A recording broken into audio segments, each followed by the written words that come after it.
Hello and welcome back to Where the Demon Lurks. We will be continuing where we left off, which, if you recall, is after the whole ordeal where Lucian almost died. I mean, technically he was to the brink where he was going to die, but through some talking with, I believe Lord Gary, Koba was able to sort of bring Lucian back, and, he's fine now.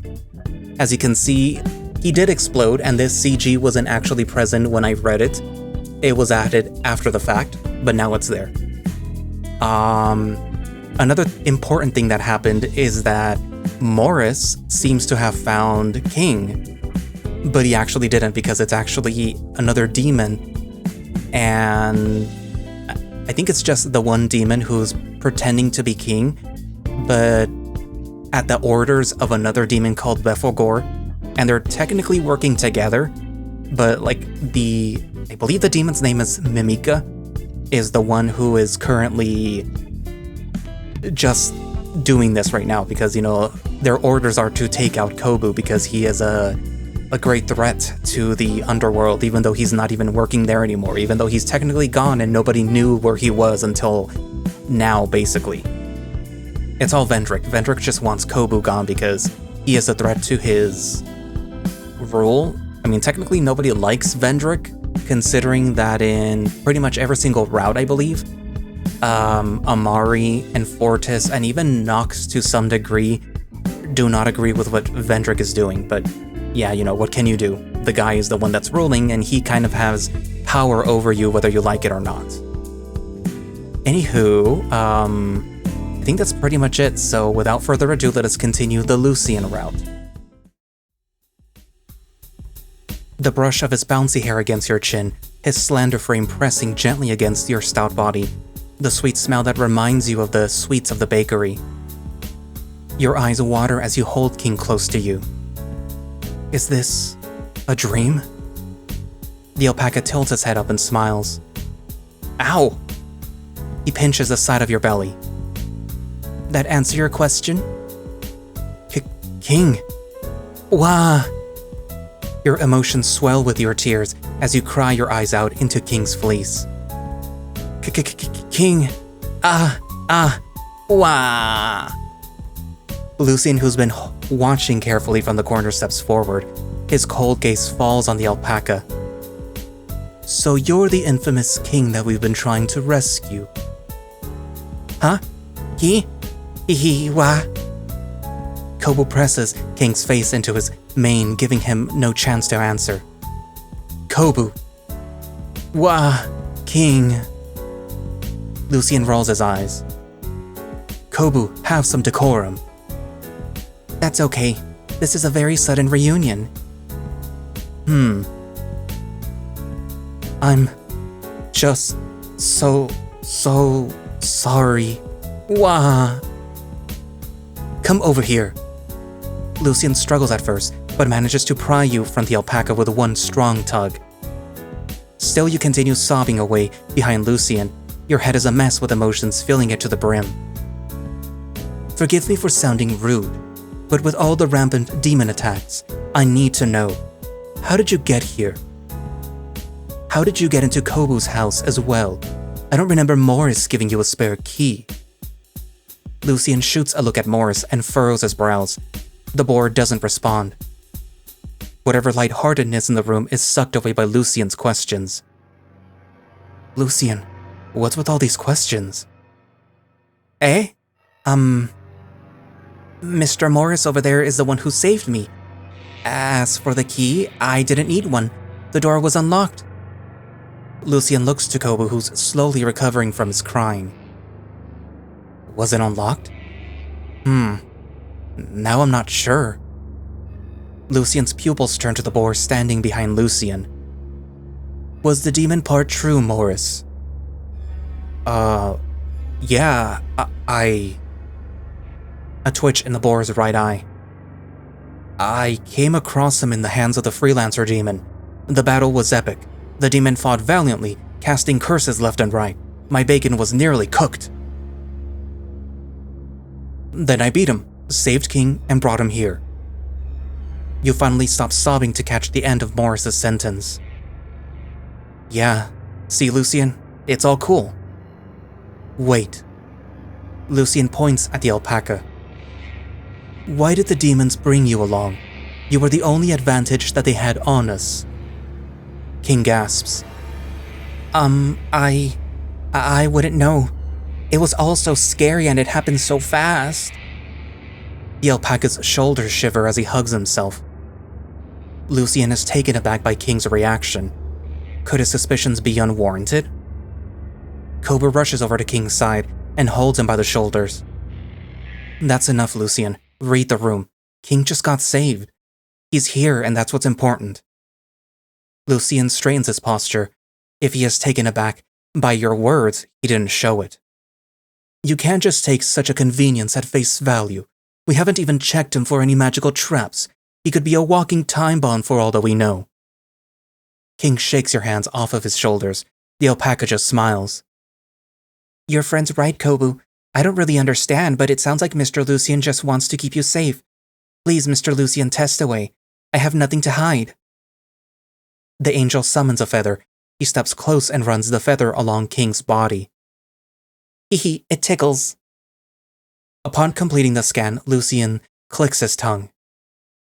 There's no traces of magic. He's just mortal. I could have told you that. I didn't smell a lick of magic on him when we came in. Plus, Morris would have noticed right away. Right, Morris? Yes, there's nothing unusual about King.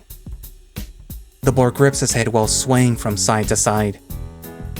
Morris, are you okay? My head. That fight really was rough. I think I gotta go back and rest. Are you alright? Maybe I can heal you with my magic? Morris shakes his head. No, I'm just exhausted. I can sense that all my magical energy has been drained. Well, you're gonna miss out on the party then. A party? You hold King's hands and swing them playfully from side to side. We gotta celebrate you making it back.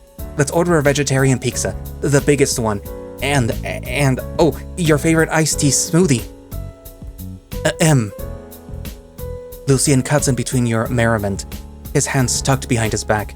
He stares you down like a schoolteacher catching a miscreant. Don't you think that this celebration is a bit premature? No. We got King back. Mission accomplished. No, we've barely begun. Have you forgotten that you need to return to the Underworld, stop Vendrick, and regain your throne? Really? You're going back? King's face beams with pride. You blink. The edges of your smile quiver.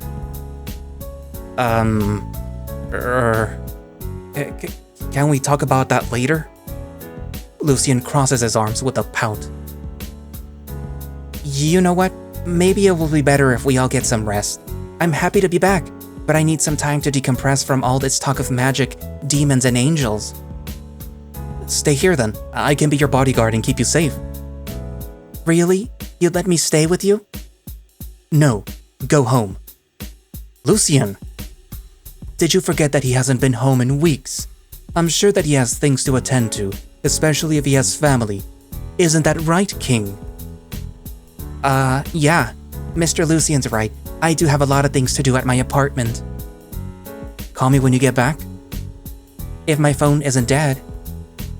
I'll escort him halfway since it passes my office. Halfway? What if a demon pops out? Then take this. The boar holds out a folded talisman. This will protect you from any demonic attacks. Thank you, I suppose. King delicately lifts the talisman with the edge of his forefinger and thumb. He then stuffs the talisman into his pocket. I guess it's time to go. King hugs your wide belly once more, nuzzling his face against your stomach.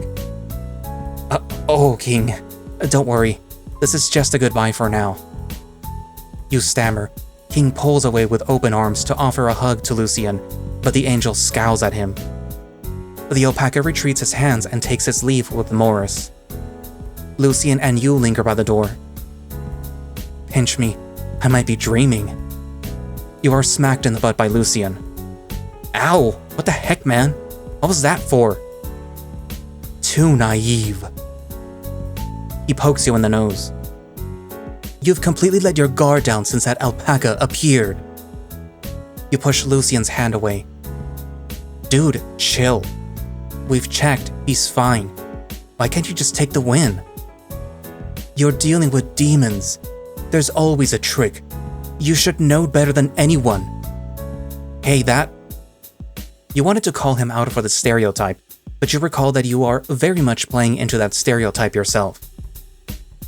That doesn't mean that this time is the same. Demons are complicated. They could get confused, get clumsy, or very famously, get too arrogant. Maybe this is one of those times? Lucian sighs and looks you in the eyes. It's as you say, demons can be arrogant. He looks you straight in the eyes as he says those last 4 words. I'm going on patrol, just in case the demons decide to retaliate. The angel leaves you with his head down.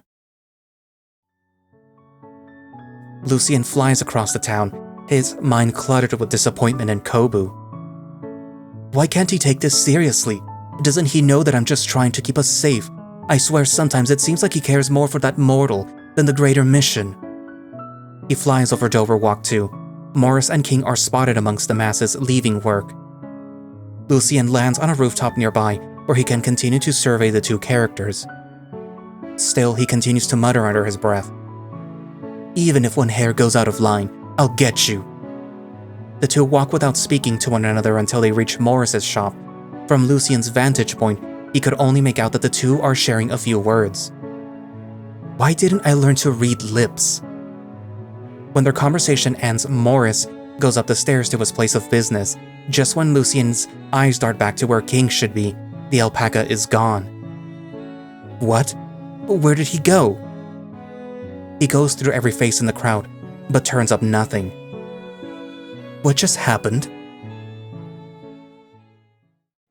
Sunlight stings your face while you lie on your mattress without moving. You've been staring at the same spot on the ceiling the whole night. Lucian never came back. All through the night, you've been wrestling with the conundrum Lucian brought up. Could it be some kind of trap? Maybe, but Vendrick's not the type to gamble the only leverage that he has over me. No. King's back. Morris beat him. Everything proves that it's him. What is there to think about? But then, Lucian was so upset.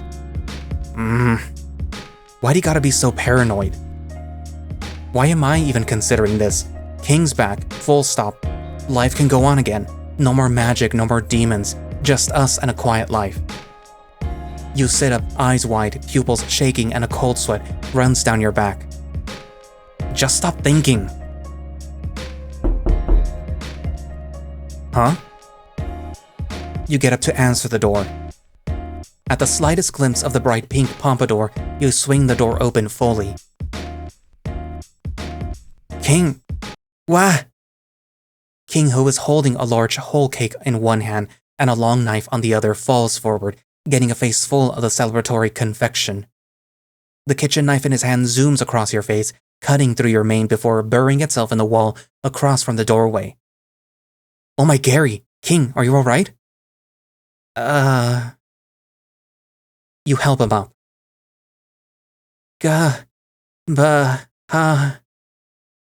You chuckle while wiping the icing and pieces of cake off of his face. What were you doing? Leaning against the door when someone's going to open it? That's dangerous. I'm sorry. I was wondering if you'd heard me knocking. Ow. There's something in my eye. Where? Let me blow it away. You hold King's head in place with both hands. You pucker your lips and lean in close. Ahem. The 2 of you turn to the stairway where Lucian stands with his arms crossed. You're back. I go on patrol and I come back to this? I'm just wiping the cake off of his face. What is this stuff anyways? Don't eat it. It could be poison. What? Lucian swipes the fallen cake to smell it. This reeks of death. You take a whiff. Yuck. King, what did you make this out of? The alpaca hides its hands behind his back. Cautious that his disguise has failed, he readies himself for a fight. Just everything in the fridge? King! Those things must have spoiled days ago. Didn't you notice? I did not. Stupid, stupid me. He grabs on his ears and pulls them down. His look of anguish, it tears away any doubts that you may have. You question why you ever doubted him. He's suffering. I have to confess that I've not been myself since I returned from the Underworld. I've forgotten a lot of things. I can't even remember. I was in shambles. I thought that I'd feel better if I baked something, but then... this. He holds himself. King. I can't even remember what I did for a job or how to cook. All these things at home. They're just a drawing, a blank. I had to look at a cookbook to bake that cake. Koba, I'm scared. You throw your arms around King and pull him close. Your friend's body shudders. It's gonna be okay. I'm here for you. All the while, Lucian watches silently. I don't know what they did to you while in their capture, but I won't leave you a broken alpaca. I will help you get your memories back. Lucian scoffs. You throw him a look. Isn't this all too convenient? He comes back and he loses his memories of basic skills that he had. If there was something wrong, my magic should have revealed it yesterday. It's not impossible. You might not know this, but the Underworld does research memory manipulation for torture. Maybe they did something to King? Did they? I don't remember. Regardless, we can still help. Skills can be relearned, and maybe if we try to jog back those memories, they will come back. You really think so? We gotta try. I won't leave your side till you do. Excuse me? What about the mission? The longer that we wait, the more damage Vendrick could do to the Underworld, and potentially up above. You snap back at the angel. I'm not leaving King like this. You point violently at the poor confused alpaca behind you. Your hand feels like it hit the doorframe on accident, but you can't handle the pain. Kobu! The angel steps forward to stare you down. Don't do this. I know you're worried for your friend, but the greater good needs you. I need you. To take responsibility. His every word cuts at you deep. Your voice softens into a whisper. Lucian, I'm not going. What are you saying? Your ears droop in response to his booming voice. Memories of Gary's words echo throughout your mind. Don't break Lucian's heart. You close your eyes. Your chest is about to burst from the mounting guilt and unrelenting fear of what consequences you'll bring upon yourself. I lied, okay. I never intended to go back after saving King. Anticipating retaliation, you scrunch up your nose. You wish that he would hit you, hurt you, put you in your place for the scum that you are, but all that he does is whimper. You open your eyes. Lucian staggers towards the stairs, crestfallen. Lucian! You run after him. Lucian, wait! He doesn't stop. He sprints for the foot of the stairs and flies off. Lucian!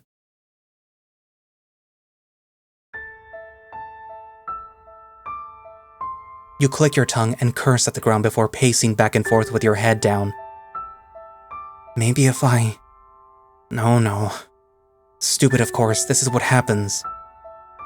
But what if he's safe, so there's nothing to... You don't know how long you've been at it until a hand touches your shoulder. You jolt and snap your head to the side. It's King. Kobu, what was that all about? You shake your head. Just a mistake. The weight of your guilt is heavy on your mind. You can barely look King in the face. You wish to put the whole morning aside and bury it. You slowly lift your head to meet with his warm eyes. You avoid staring too long before giving your answer. Hey, I have the morning shift. Why don't you come along? You're not officially back per se, so I could show you how things go in the store. It might bring back some memories. King beams. Yeah, let's give it a try. Let me get changed and we'll go. The both of you return to your unit. You linger at the door and face towards the apartment stairs. You wait a few seconds before returning in. Oh my gosh, that was too close for comfort. Also, that was so awesome. I got to meet Lord Koba again. He is still so amazing. That bulky fridge-like body, those tired eyes, and his caring attitude. Still, there weren't any reports of an angel being around Lord Koba. I couldn't make a move once with him watching me yesterday. What a waste of an opening that exorcist set up. Thank goodness the angel's gone. I'm not confident with long-range weapons because of my poor eyesight. That forces me into close combat, so timing is key. I could have taken him out with a stab to the gut earlier, but I didn't anticipate that he would move so quietly. Lord Koba is so amazing that way. What am I thinking? This is a bad idea. Why did Beffy think that I could do this? I don't even want to kill anyone. This feels so wrong. No, I can't run away. That would disappoint Beffy. I can't lose this chance. I'll do it. I have to. Attention, this section of the story shifts to a third-person point of view. Please shift your inner reading voice to an elegant and engaging female storyteller who can also sing in a musical movie about a famous Swedish pop group. The fake king runs towards Sunny Fruits, dodging every other person on the street. In the demon's mind, a few memories resurface of Koba and his friend running together, with the alpaca often taking the lead. He struggles to keep up while Koba would occasionally look back with a big smile on his face. Upon arriving at the store, Mike and Anna gawk at the sight of King. Mike, yo, dude, welcome back. Is your relative doing okay? King cocks his head to the right. My relative? Oh yeah, remember, your sick relative. I said that you left to take care of them. Wink wink. The line winks suggestively at King. Oh, that relative. Yes, they've recovered and are catching flies like usual. Catching... flies? King, that's your colorful relative, alright. Anyways, King isn't officially back. He, wants some days off before coming back fully, so I figured that I'd show him what's new around the store. Sounds alright. Just make sure that you're dealing with the official documents and cash bag. On it. Have fun, you two. We'll be back later tonight. You all exchange waves as the siblings leave. Wow, so this is where I used to work? Yeah, Sunny Fruits. One of the best chain convenience stores in this country. Any memories coming back? Just glimpses of moments here with you. I'm not clear about what my job was though. Then let me give you a tour. We moved around a bunch of stuff and we added a corner to sell local fruits grown here. Mimica follows a line down the fruit aisle while listening about the other new products that the store has brought in. Mike suggested that we sell whole fruits. Anna and I said whole fruits are too big, but Mike was going on and on about the philosophy of Gestalt, so... As he goes on and on, Mimica sees his opportunity to strike. Kobu turns away from the alpaca. The demon's right hand morphs into a long silver blade. Now's my chance. Die, Lord Kobu! Rushing forward, his blade hand extends out to stab Kobu. At the same time, Kobu turns around. Huh? King's blade hand plunges into the fruit in his hands. A melon? Oh. See, your hand went right through it. This melon really is bad. How long has it been here? Like I was saying, no one wants to buy a whole watermelon. We should cut it up, but Mike said that's too much of a hassle to prepare. Well, can you help me throw this out to the garbage, since you have it in your hands? Sure. King turns and briskly walks away, his face locked into an expression of bewilderment.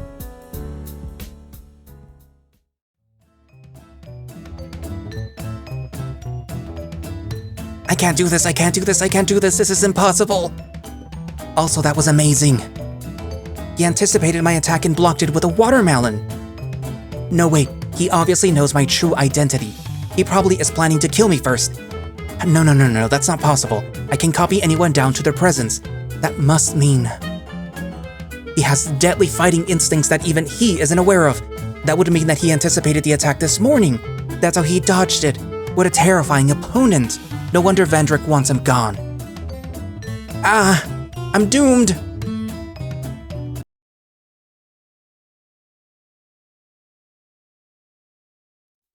Koba sneezes and scratches his hip. No matter, if direct attacks won't work, I'll have to use other methods. He rummages through his pants pocket and pulls out a bright red vial. I won't give up. Koba is already behind the counter when he returns. You're back. I found the best thing to help you remember how you worked here. What is it? Ta-da!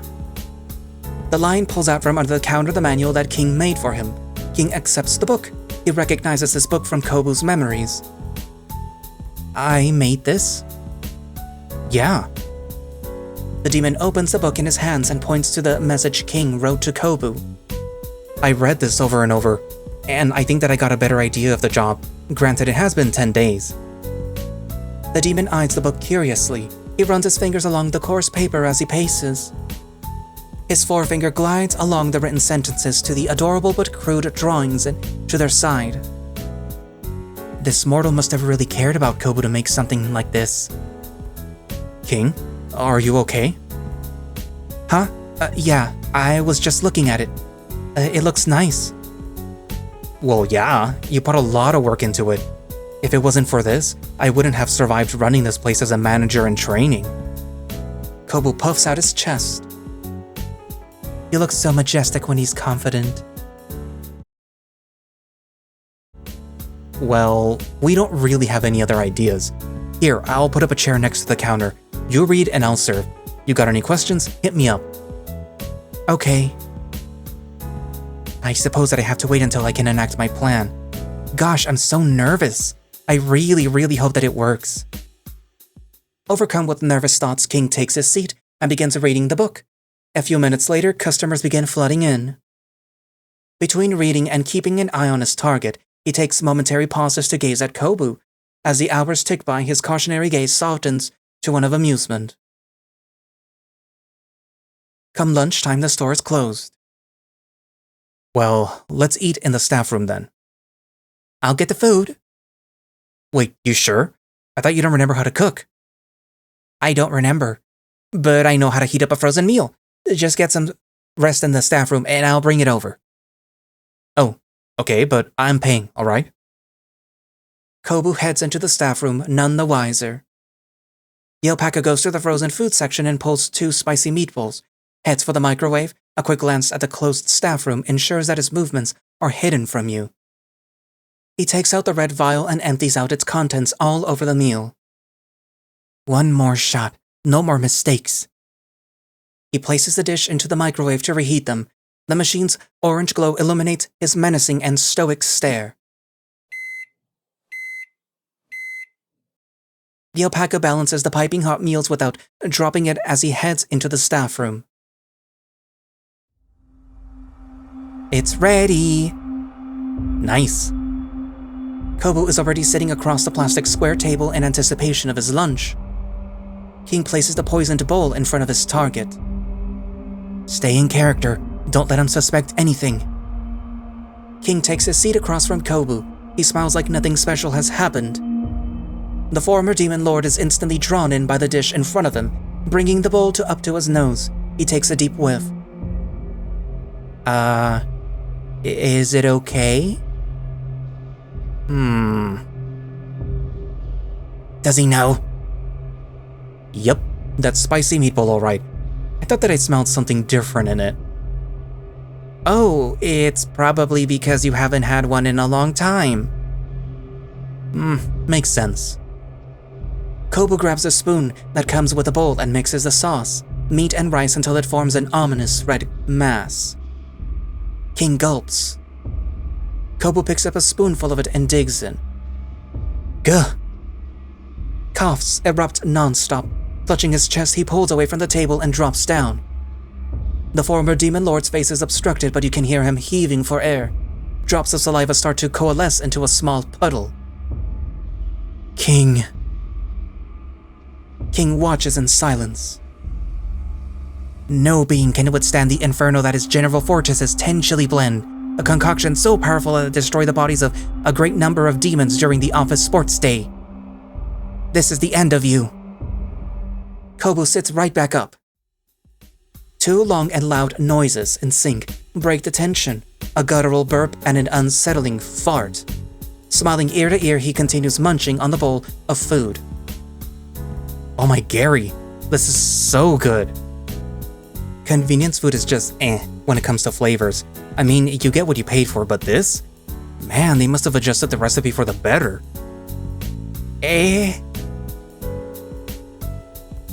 Or maybe I must have forgotten how tasty these are. They're really up to spices. Remember how I said the heat was a weak sauce before? This is really, really good. I'm loving this a lot. That's nice. King puts on a nervous smile despite the screams of his internal monologue. I can't do it, I can't do it, I can't do it, I can't do it, I can't do it, I can't do it. Engrossed in his own concerns, his body jerks itself like a machine to pick up a piece of chicken before biting into it. King, no! Huh? That's chicken. You're a vegetarian. Oh, right. He spits out the piece of meat back into the bowl. I must have been so distracted that I grabbed the wrong food for me. Maybe I'll eat later. We've got snacks lying around here somewhere. Pretty sure those are meat-free. Maybe later. He sighs as he looks to the floor. Koba puts his spoon down. King, are you actually... The alpaca sits straight up with intense tension in his big, wide eyes. He's figured it out. The alpaca's pupils shudder. Thoughts of escaping run through his mind. Badly traumatized by what happened in the Underworld? We really should talk about what you went through. I wouldn't know where to begin. Koba puts his utensils down and slides his lunch to the side. He cups his hands together, his thumbs pushing against each other like a never-ending thumb war. His eyes attempt to meet King's, but would dart away as soon as it connects, as though the alpaca were staring into the sun. Well, I guess you know that I'm a demon. Sorry that I kept that a secret for so long. Silence fills the gaps between the both of them, but clamors within the lion, the uproarious guilt rising like the tide. Koba's eyes twitch, awaiting for a response to cut through it. King blinks a few times before finally processing what to say. Koba, I don't blame you. It doesn't scare you at all that this is real? I think that I got used to it after the first day. So fast? Where were you imprisoned even? That's information not even the Exorcist or Koba knows. Heck, none of us demons even know there was a mortal in the Underworld. In which case... I was on a floor called the Nursery. Koba raises a quizzical eyebrow. The Nursery? Been a while since I've heard about that place. It has the giant maze that doesn't lead anywhere, right? Yeah, I was in the main building right in the heart of the maze where the demons worked. Did they treat you poorly? They're not supposed to. It's against the Underworld laws. No, I was just left there. I passed the time watching the newly created demons train and play around. Koba slumps down. He picks up his spoon again but begins tapping the table. Sounds like everything is running just fine without me. King frowns, knowing that he would be breaking company rules by fraternizing with the enemy. Still, there were things that he wanted to get off his chest. You know, the demons there, they missed you. At least this one demon. I don't know if you knew him, but he was called Mimica. He misses you being in charge sometimes. Koba exhales longer than usual. Really? I find that hard to believe. I'm pretty sure if not Vendrick, then the other staff would have let you know how much I sucked. Vendrick was playing a lot of propaganda announcements detailing your mistakes and how they've hurt the company. I don't even think that it has stopped." "Of course you would." "Then I heard that rumors have been spreading amongst the demons that you embezzled from the company and left to live the rich life in up above." "What? That's bullshit. I've never even stolen a pen from the office in my entire life." "It was just a rumor that seemed more real with time. The demons said that you never came back to defend yourself or to defend them. What better proof that you've abandoned everyone? I think a lot of them just lost hope and wanted someone to blame." The lion rubs his face vigorously until his nose turns red. "No, calm down. I've got nothing to do with that place anymore. They can solve their own problems." He crosses his arms while tilting his head ever so slightly upwards, as though to not look at the alpaca. King hears a sniffle from the lion. "So it's true? You won't go back and help them? I heard things are bad and getting worse day by day. At the nursery, the demon trainers are lashing out at the new hires, setting them on fire, forcing them to run the maze endlessly, and taking their lunch money. It was questionable behavior at first, but at this point they're just taking out their frustrations out on them. The nursery demons used to take their time to train them, to help them understand the need for restraint. Now they just drill into them torture after torture. They're not making demons, they're making monsters." Koba lowers his head. He looks down at the table, prompting King to wonder what the lion is feeling. Unsure of what to do, the chameleon demon thinks of something on the fly. Well, all that has nothing to do with you anymore. You're happier here with no reason to go back." "Should I go back, though?" "You're asking me?" King shrugs. "I'm not sure what's the right thing to do anymore. I know that I've let Lucian down by choosing to stay. Sounds like I'm letting everyone down. Again."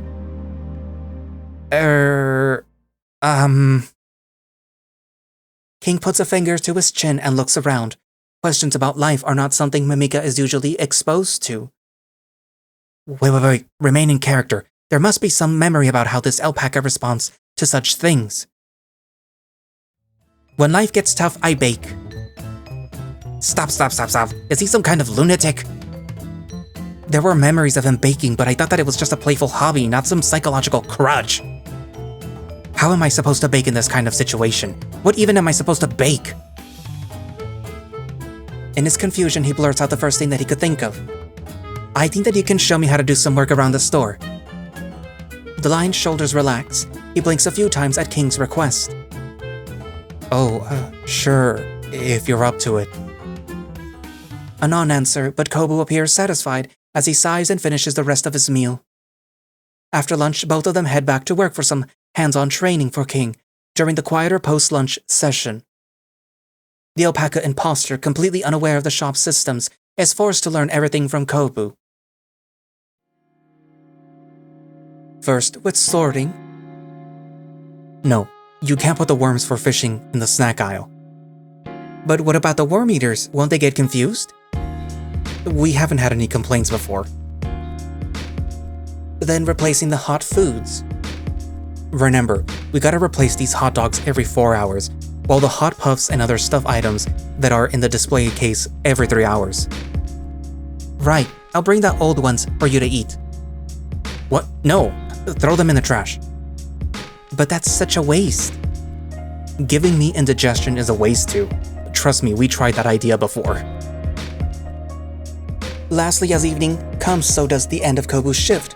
He has King try out the till one time before going home. The alpaca trembles ever so slightly while the lion stands next to him. The gentleman in front of him waits for his change to be processed. So, you've scanned the items. Now click the amount given. Like this? Yeah, you're doing great. Then click that button to open the register. King gasps as the register responds to his command. Now put the customer's money in and give him his change. He carefully slips the cash inside and draws a few coins to give to the customer. Lastly, we say thank you for shopping at Sunny Fruits. The customer nods and walks away. I did it! I served my first customer! Koba raises his hands up for a high five. Heck yeah, today's training was a success. Up top. King does a little jump and high fives back. You're a good manager. I like how you explain things easily. Tss. That's sweet of you to say. I learned from the best. The Lion puts a reassuring hand on King's shoulder, and they both share warm smiles. I see Mike is coming over. Want to come over to my place and go through some of your missing memories? Actually, if it's okay, I'd rather go back to my place. There is a lot to process. Kobo's ears droop a bit, but he catches himself and returns an understanding smile and nods. I get ya. Then I'll see you tomorrow back here. I've got the morning shift. I wouldn't miss it for the world. With that, they both part ways.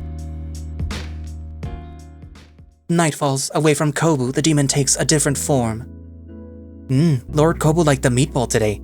I wonder what I can get him tomorrow. He enters a dark alleyway that leads to a dead end, hoping that a moment of silence would inspire some solutions to his predicament. The sound of someone leaping into the air causes goosebumps to ride along Mimica's back. He turns and transforms his right hand into a blade to block. Belphegor's staff clashes with the demon's sword hand. With one strong push, Belphegor somersaults away. Beffy? The goat demon swings his staff and it disappears. He takes out a notepad and a pen. Reflex speed, strength, and judgment are acceptable. What are you doing here? I thought you were investigating monsters. I was. I tracked a few of them, but I also was concerned about how you were doing. Mimica smiles widely and blurts out his adventure. I'm doing great. Lord Kobu showed me how to do work at the convenience store. We also had lunch. It was amazing watching him eat. Belphegor smiles.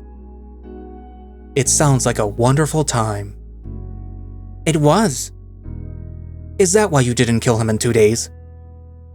I tried, really I did. 3 times and he kept dodging my every move. I really wonder if he was even killable. Maybe that's the best that we can do? The accomplice's face sours at the statement. Hands on both hips, he sighs. So that's it. You've given up just like that. You're abandoning your very goal for coming on this expedition. No, not exactly. Belphegor crosses his arms and shakes his head. Then what are you going to do? He is the enemy of our company, and leaving him alive will be defying our very purpose, which is to serve the Demon Lord. I don't know. I know it's our job to defeat him, but I never believed that he did what the other demons claimed he did. It just seems unfair if we strike him down without a trial. Do you really believe that he deserves to die? My qualms against Kobu have nothing to do with the opinion of the masses. The atrocities that he has committed are of a more existential level. That's why you're on this mission? We are not discussing my motives. You are the one who is indecisive, and that will cost us. Mimica grabs his left arm and looks to the ground. I'm sorry. Hold your head high. I didn't ally with you for your self-pity. Do you remember what you said that you wanted when we started this journey? Mimica nods. I said that if I was successful, I'd want the Mimica Sirius program to be reinstated. Yes, so your species that was long discontinued can thrive once more, so you don't need to feel so alone. Mimica clutches his arm tighter. Where has that ambition gone? I still want that. It's just... Mimica looks Belphegor in the eyes. I also want our Demon Lord back. Belphegor summons his staff and swings it with enough force to bludgeon a person's head off, but stops within an inch away from Mimica's throat. Mimica does not budge, mainly because Belphegor moved too quickly for him to even respond. Those are dangerous words, bordering on treason. Has your greed and pride gotten the better of you? I would commend your arrogance if you act on that wish, actively defying the will of Lord Vendrick, our company, our purpose. Is that what you choose? Mimica stares wide-eyed at the goat, his fear mounting. There is only one thing that he can say. The third-person reading section has ended. Thank you for your valiant attempts trying to read while sounding like mackerel strep. Earlier in the morning at the cashier counter of Six Fans. What's wrong? Neil comes to the counter from the kitchen. The usual codgers who come by for breakfast aren't even here yet. That. The vixen points to the seat closest to the door. Lucian is polishing a fork with the intensity from one who is desperate to get a stubborn stain off from an expensive suit. Besides him are 2 buckets full of sparkling cutlery. Didn't I just clean those? It's not his shift today, right? No, it's not. I found him pacing in front of the store while we were preparing. He looked like he was having a bad time, so I asked him to help polish the silverware. Neil rolls his eyes. Oh dear, what do you think that could be troubling him? I don't know, don't care. Neil, have a heart. No. He's just a pup compared to you. Why not give him some sage advice? No, nothing good will come from us associating with people like him. The fox scoffs and throws at Chef a bewildered look. What kind is that, Neil? Part-timers. He's not going to be here long. Why do we need to concern ourselves with this shit? Please, if not for me, then for the store. We're sort of a pack now, aren't we? Neil draws a long sigh, his eyes moving between her and the mutt. Fine. But I'm doing this my way, and don't want any lip from you about it. Cora pulls an imaginary zip across her mouth. The chef returns to the kitchen and grabs 2 plastic bags, 1 of fries and 1 bag of snacks with him, before heading to Lucian's table. Neo drops the bag of snacks on the seat across from Lucian and slides into his seat. Lucian looks up at him, then back down to the fork that he is rubbing vigorously with a cloth. A faint burning smell of linen and metal permeates the air. Neil stares down at Lucian. You trying to rub off the already thin coating of silver off of that? Lucian stops rubbing the fork and dumps it into one of the buckets. He picks up another fork to polish. The chef continues staring him down. Neil, could you please not watch me while I'm working? It's interrupting my train of thought. That's chef to you, and I'll watch as much as I goddamn well please, especially if your sour mug is costing us customers and ruining our cutlery. Lucian whimpers and sets the fork down. Yes, chef. Neil leans in closer. Alright, what is it that is bugging you? You wouldn't be able to understand. It's complicated and technically top secret. Try me. Just give me the bare facts. Jumble some names. I don't need to know everything. I can't lie. It's against my job rules. Neil sighs and wipes his face with his hands. I forgot how annoying it is to talk to the lower staff. Look, just spit out a censored version of your amazing issue. I don't care if it's some delusion of the mind. I want to hear what you can tell me. I insist. What is it with mortals? He's beyond pushy. My heart won't stop pounding at his request. Lucian's words are drawn out of him. I have another job, which involves me working with another reluctant person. His words flow out like a steady stream of water, surprising even himself that he didn't feel as bad as he hoped he would. So, we had a deal. I'd help them reconnect with a friend. They come with me and settle the work. Well, turns out that their friend showed up out of nowhere, and this guy breaks his promise to me. Neil chuckles. It's not funny. My boss is depending on me to make this work. I'm laughing at the fact that you'd expect someone to just keep their word after getting what they want. Sounds like a devil of a partner. You don't know the half of it. Are you getting paid enough for this job? I don't technically get paid. I'm just using it to springboard my career. The Doberman chuckles while shaking his head. He starts snacking on the fries piece by piece. Another member of the rat race. I've given up on that years ago. You should consider it. Give up? I can't do that. This mission is big. I would never get another chance at a promotion if I just give up now. But you said it yourself. The other guy ain't interested in what you want him to do, and by the looks of it, you've got nothing that he wants now. I have to be able to do something. I just can't think. Why did he have to lie to me? See, he doesn't respect your job, and by the sound of it, you can't stand his guy either. The chef lets his arms glide across the table. So I let all the suffering continue. This project falling off is a blessing. Is it? Think about it. Why try so hard? You really think your boss cares if you went the extra mile to win the guy back? No. They want the bottom line. Then they move on. But the company is a family. Needs you to be at your best so that everyone can be at their best. What other cheap slogan did they throw at you to make you think that they care? I still can't let my boss down. He depends on me. Wake up, you donut. You are a pawn. He accentuates this point by flicking a fry at Lucian's face. Stop that, Lord. My boss isn't like that. You don't know him. You know what your problem is. You put your boss up way too high on a pedestal. He raises his right hand above his head to make his point. If I didn't know any better, he's like a god to you. Neil leans back with a smug smirk. God won't bat an eye if you fail, you know. He has no compassion for any of us. That's blasphemous. Also, this project matters. I matter. I'd be betraying everything that I stand for if I just quit. Neil shrugs. Fine by me. Doesn't change the fact that you are out of moves. I'll figure something out. My boss will hear me out. There will be another way to make it work. Sure, just keep telling yourself that.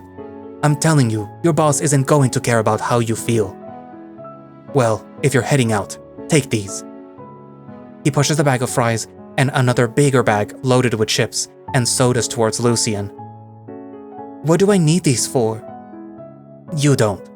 I was just done testing a new recipe, and I'm taking advantage of kicking you out of the store with Cora's secret snack stash. It's not good for her to have so much anyways. Now go to your beloved boss, and when he lets you down, at least you have something to eat. I will. Lucian picks up the bags and storms out of the shop. Neil throws a thumbs up at his boss, but Cora sighs and shakes their head from behind the counter. Lucian flies off to the rooftop of an abandoned building. He sets the bags down and summons the halo. Should I? I don't want to tell him the mission is bust. Would he really be callous like Neil said? His grip on the ring tightens. I don't want to let him down. Without thinking, he presses a call button. Thank you for reaching Up Above's main office. It is our pleasure to make your dreams come true. Your prayer is valuable to the greater creator. However, Lord Gary is currently busy. Please hold. Wasn't this supposed to be a direct line to Lord Gary? Relaxing harp music plays. The angel sits down and grabs one of the fries from the bag. It appears no different from the other fries. He tosses it into his mouth without a care. What the? This fry. It's remarkable. I've never tasted anything as amazing as this while on Earth.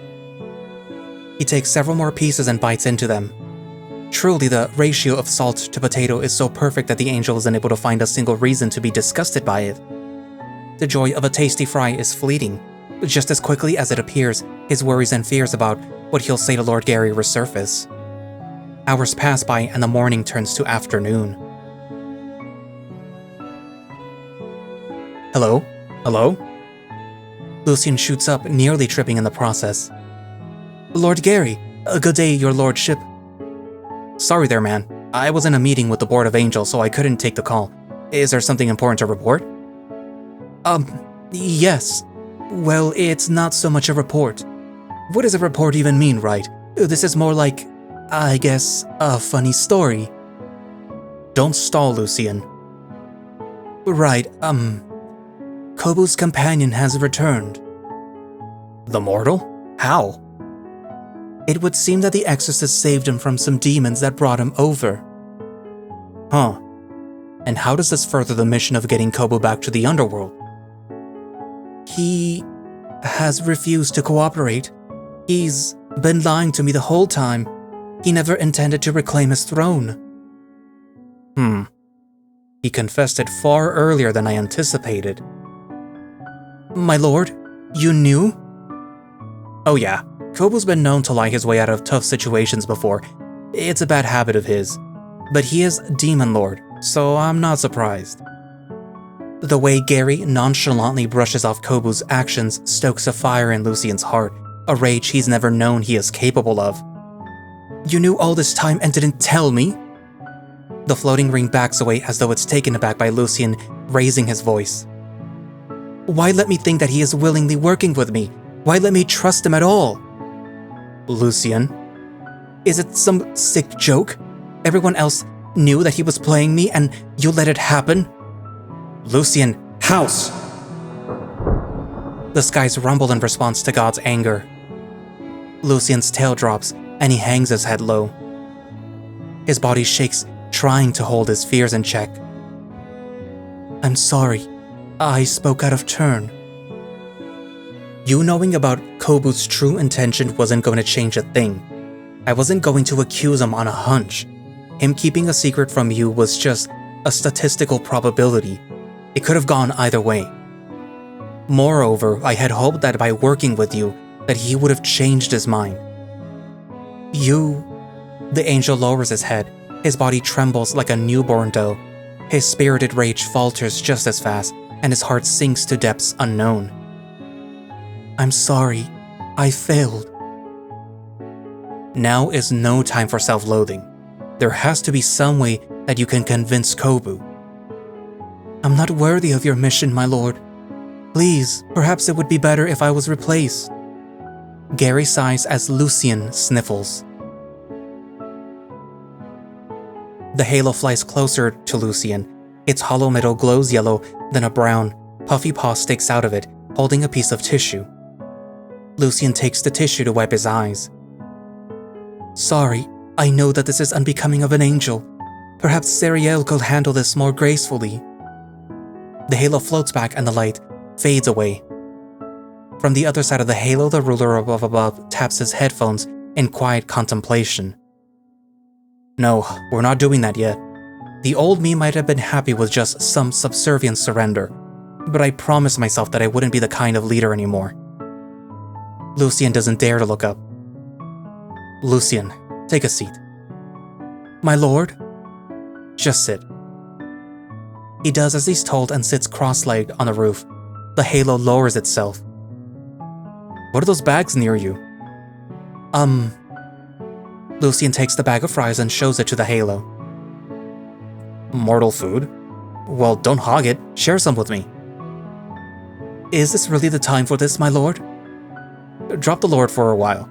For the next however long minutes this conversation takes, I'm talking to you on equal terms. Got it, Lucy? Even you're calling me that? If that's what you are ordering me to do. Gary. Pass the chips, please. Just put your hand in the hole.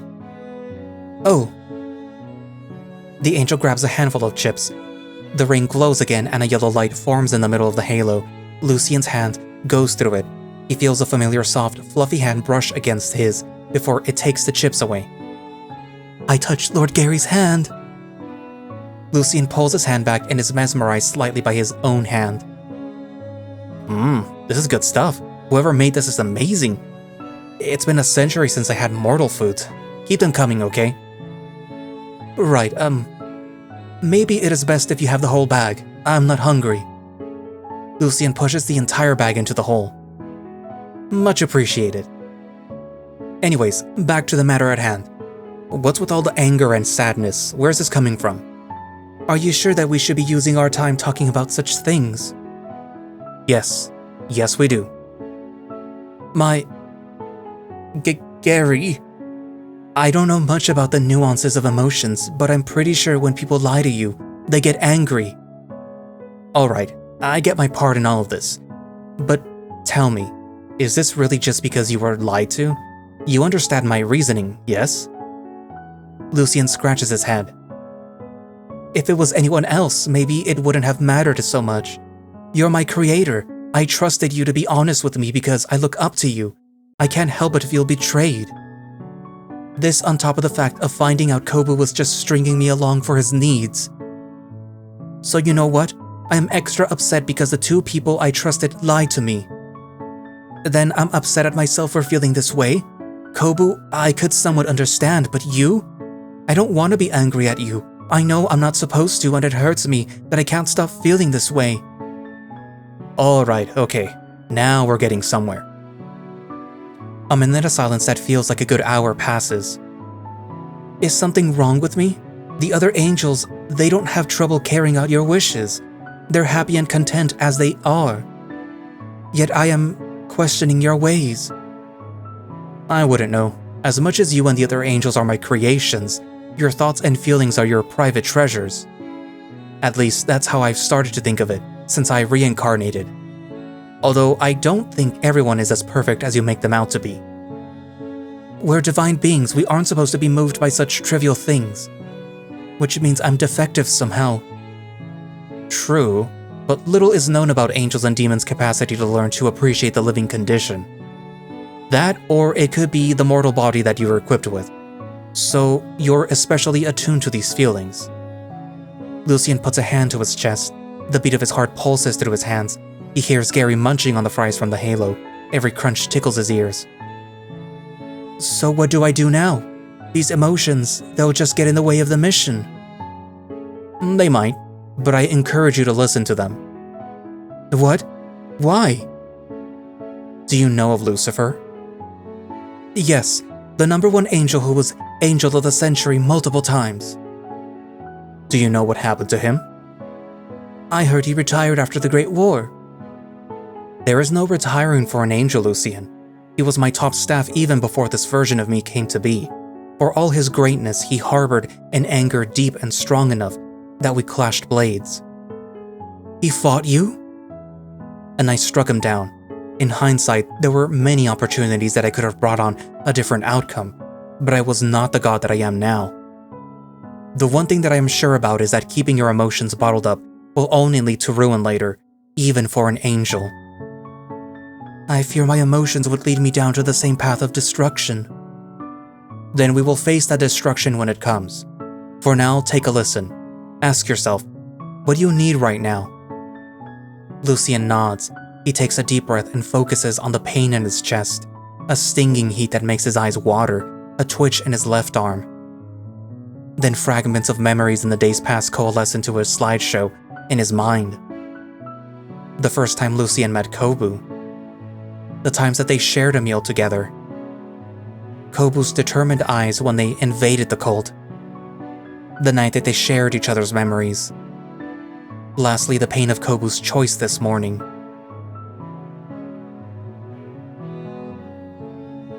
I thought that there would have been more unhappier memories. What does that mean? I think a part of me can't completely hate him. We have a job to do, and maybe a part of me might even look to him for support. Support?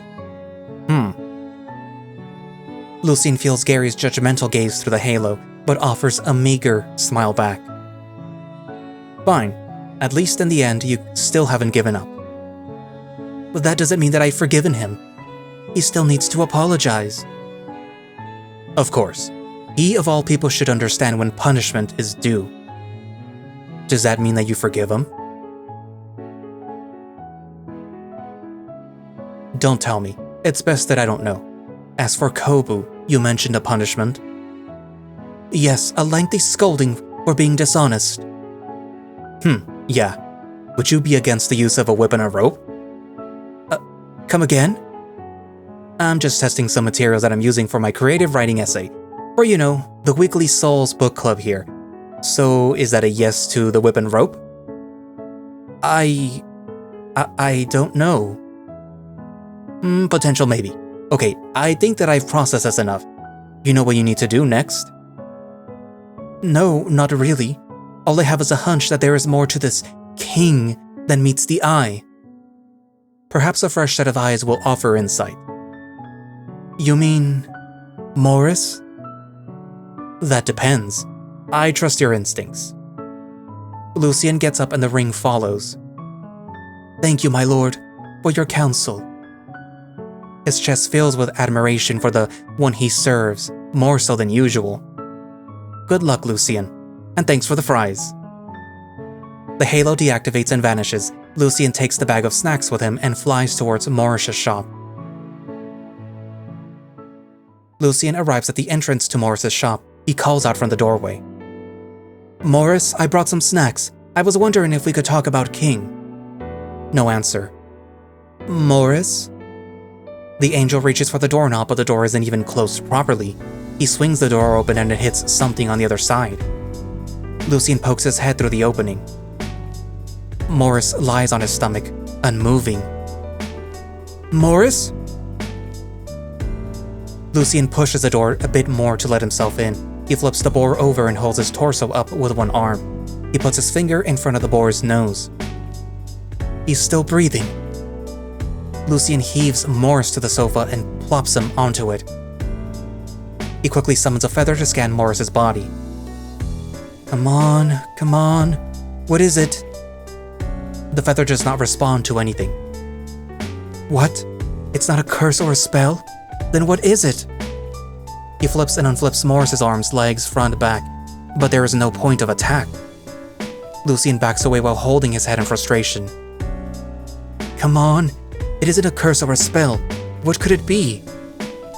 He looks at the exorcist's desk, overflowing with papers. Papers. A contract! He bends down and opens one of the boar's eyelids. He brings his feather close to it.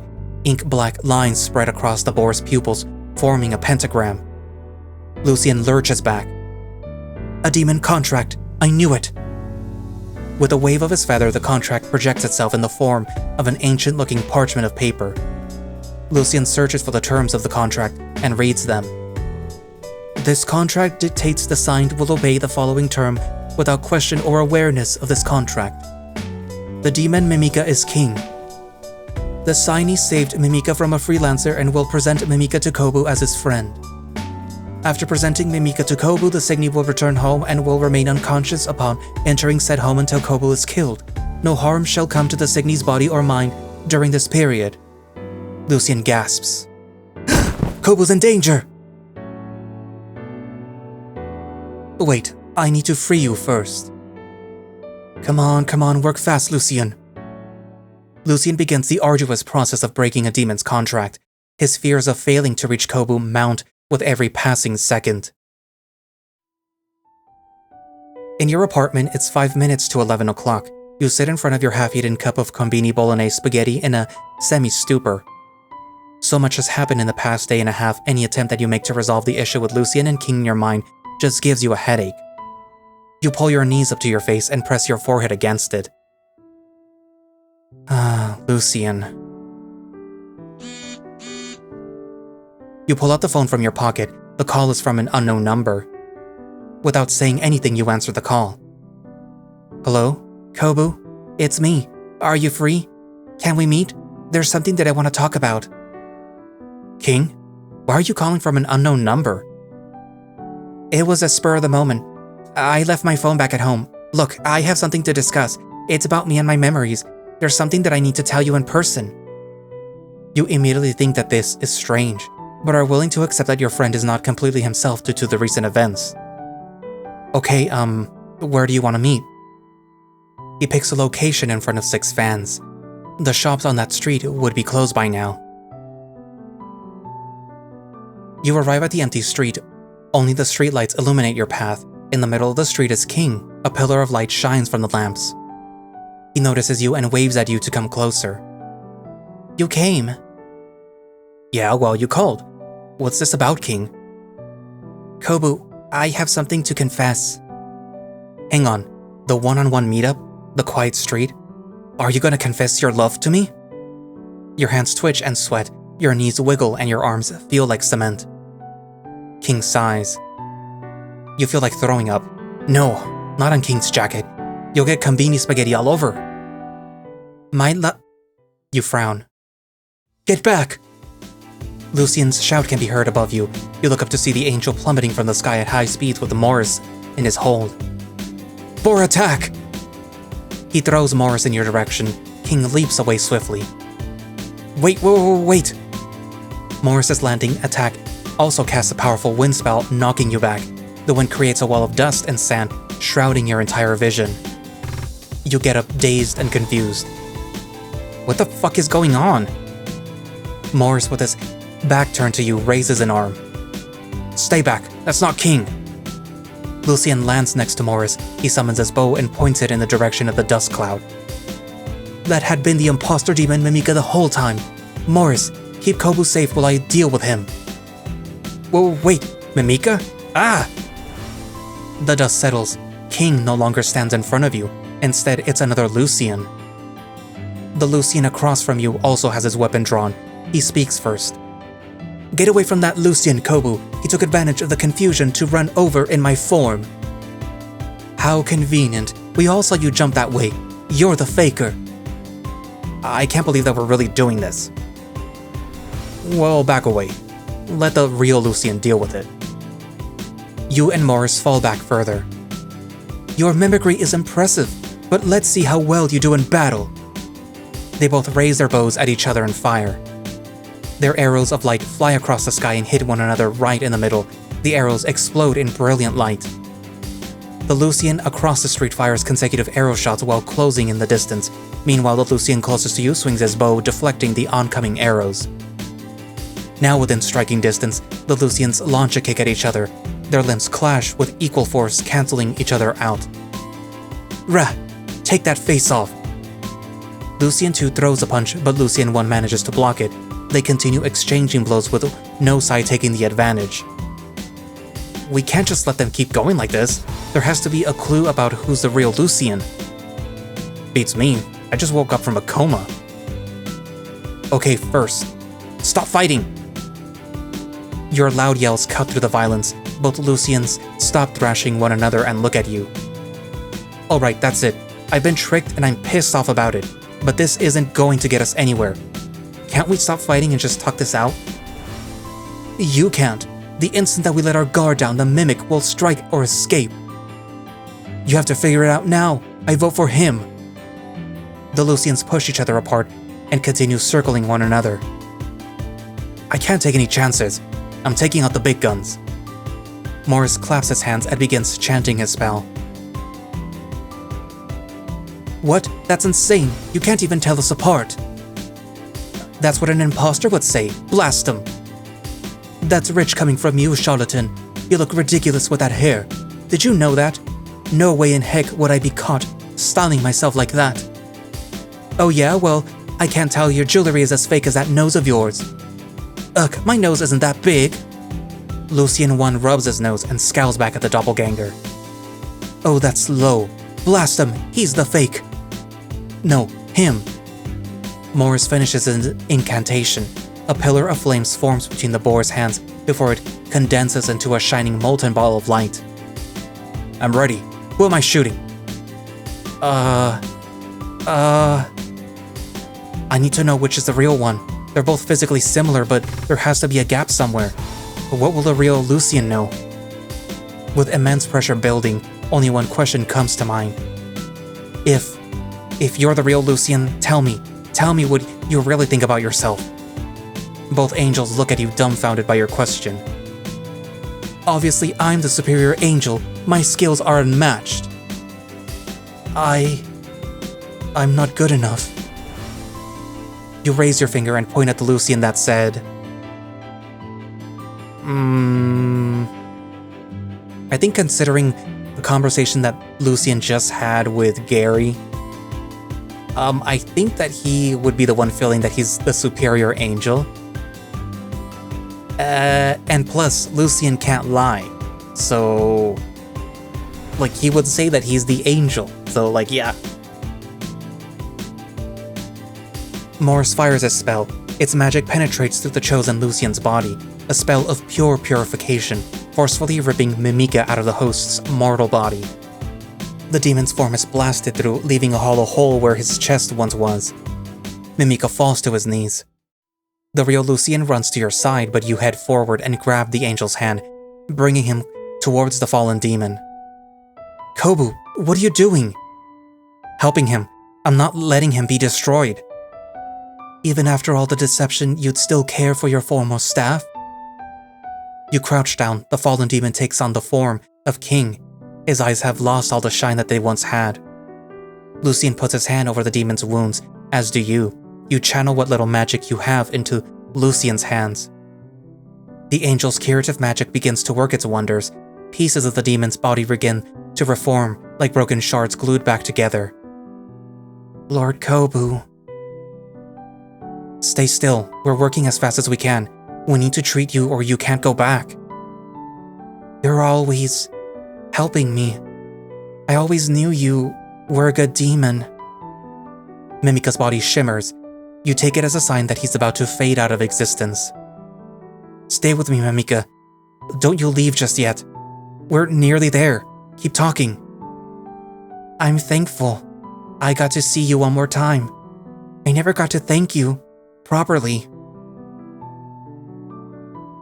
When we first met, the other demons on my floor were picking on the new demons we housed, tormenting them excessively outside of their training hours.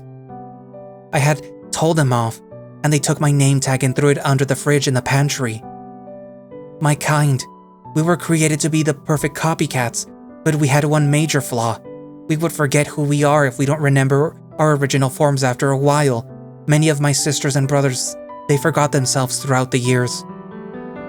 They all turned to stone when they forgot, an irreversible curse of our kind. That's why the name tag was precious to me. It had all my particulars down, so I would always remember who I was when I transformed. I was so scared that day, I couldn't reach the tag. I wasn't strong enough to lift the heavy fridge, and I was too big to fit underneath it. Then you came. You didn't know me or what I was doing, but you came, and you helped me get back my identity. As Mimica tells a story, your memories of that day return. It was another bad day in the office, and you were wandering the underworld just to get away from it all. You remember helping a demon get his stuff back, but didn't think too much about it. It's done. Mimica's wound is completely healed. The three of you rise to your feet. The demon's body has been restored to its previous state. The magic that calls upon Mimica continues. It envelops his entire body. He can no longer remain on Earth. Thank you for saving me then, and for saving me now. Mimica's body shimmers even greater. He shapeshifts before you and takes Amari's face. The thing that I wanted to tell you today was that the Underworld needs you. We all do. Please come back. We need you, our demon lord. Mimica. Mimica's whole body vanishes. You sit there with dozens of questions and a heavier heart. Lucian spreads his wings. Lucian? He doesn't answer you for a minute. My job is done here. I will be at the apartment when you're ready to talk. He flies off. I need to... You point to the sky. Morris sighs. Fine. Go after him. I'll deal with the unconscious guy. Thank you, Morris. You slap your hand on his shoulder and give him a reassuring squeeze. He nods and gets to work. You open several short distance portals until you reach your apartment. Far above, in the roof of a distant building, Belphegor stands and watch. He cups his bandaged right hand. Losing to an angel and an exorcist of that caliber, or rather did you let them win, Mimica? Regardless, I admire your dedication to your dream. May your ambition burn bright, my friend. I do believe my appointment with Kobu draws ever closer. You arrive back in the apartment just in time to see Lucian land on the roof. It doesn't look like he's coming down, so you portal yourself up there. Hey. Your voice is soft and a bit shaky. The angel hugs his legs while staring at the night sky. You approach Lucian slowly, still afraid that you might make him run away again. You sit within an arm's length from him. The cold night wind blows against your face. The pale moonlight is your only source of illumination, but it's enough for you to see the sadness in the angel's face. You look at him and try to muster the words that you want to say. I'm sorry for lying to you and for not trusting you about the fake king. Lucian blinks, but just looks ahead. You don't know what to say, so you remain quiet.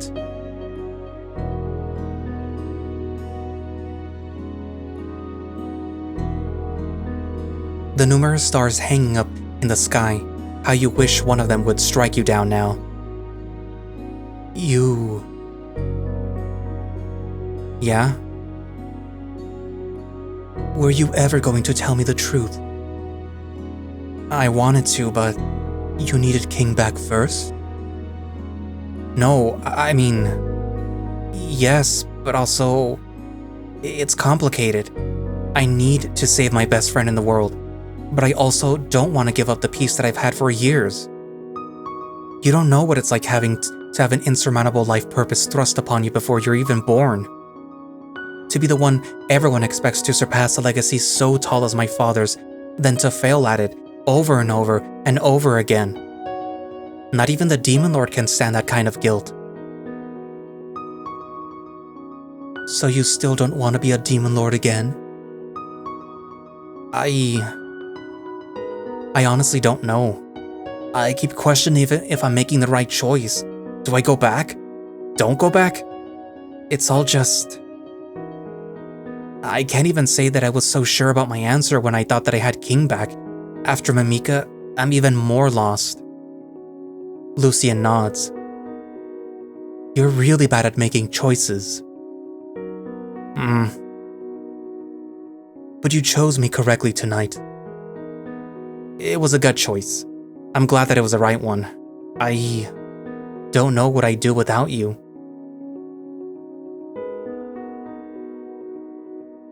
His eyes dart slightly in your direction. You look away, your neck feeling too warm for you to keep looking at him.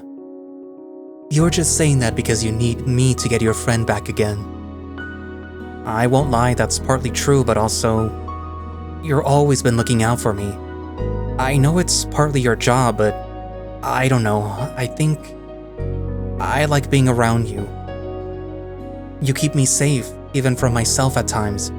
I can't imagine ever getting this far without you. What are angels for, I suppose? You are a great angel, Lucian, no matter what you think about yourself. You didn't give up on me, so thank you. I nearly did, actually, but Lord Gary did help me look into myself. I think I, too, value your company. Very few know about my lowly thoughts, and fewer still want to be around me because of them. I do. I want to be with you. You smile. The heat of your neck spreads throughout your face. You can't turn to face him still. Instead, you look up to the bright, round moon and the many stars above. You scooch a little closer to the angel. The moon is beautiful tonight, isn't it? Yeah, it is. Though it's not the moon that has the angel enraptured. You pull him closer by the shoulder. You both smile at each other before turning to the heavens, drinking in the beauty of the night and each other's presence. It seems that you have seen Fortis and Amari's confrontation with Vendrick before. Yeah, we're gonna skip it. Fortis and Amari confront Vendrick over locking Amari out of his warehouse. They become aware that Vendrick's plans to send the generals to Earth to finish Koba off. Although both generals are against the plan, Vendrick is adamant to make it happen. They attempt to battle Vendrick but succumb to the poisonous memory assault, forcing them to view visions of Vendrick's memories while corruptive damage spreads from within. Vendrick holds himself above the other generals, believing the purpose given to him to protect the Underworld as given by Kobu's father supersedes any other commands. Defeated, Amari is forced to comply under threat of his warehouse being destroyed. Only Fortis stays behind to make Vendrick see reason. To be continued. Thank you for playing the latest update. If you want to let us know how we're doing, leave a rating and comment on our itch.io page. We want to hear from you. Where the Demon Lurks is supported by those who sponsor us on Patreon, consider supporting us so that we can make the game bigger and better. Or you can support us by buying our character VR chat models on sale at our Patreon store and itch.io. And if you want to be kept up to date on the development, feel free to follow us on X, formerly known as Twitter, Blue Sky, or join our Discord.